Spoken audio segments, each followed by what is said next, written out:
Hi there, Vika Boland here with another book review for you. I would love to hear readers' comments concerning this book, both positive and negative. It was my first attempt.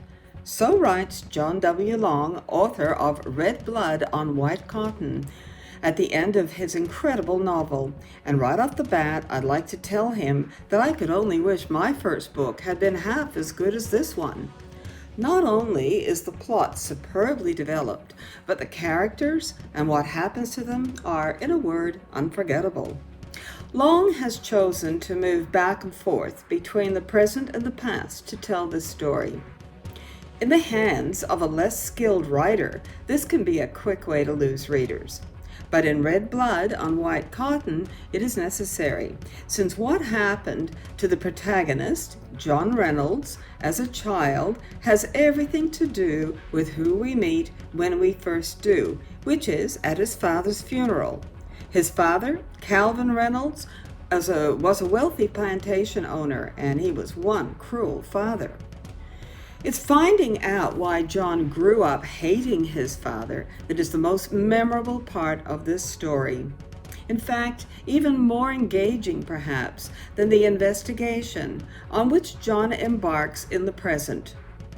This investigation is to solve the mystery of his beloved brother's death 30 years earlier.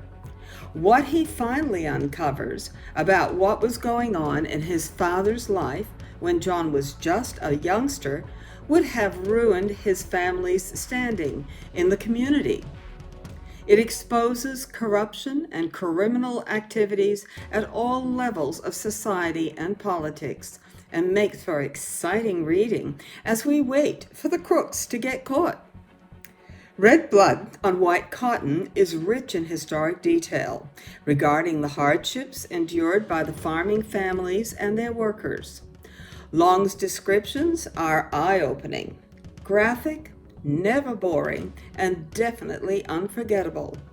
Dialogue is realistic and expertly handled, and thankfully the author knows the value of more showing and less telling, allowing readers to draw their own conclusions about all the characters and their motivations.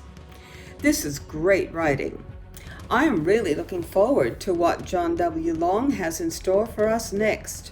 Red Blood on White Cotton might be a tough act to follow. Keep your eyes open. Amazon.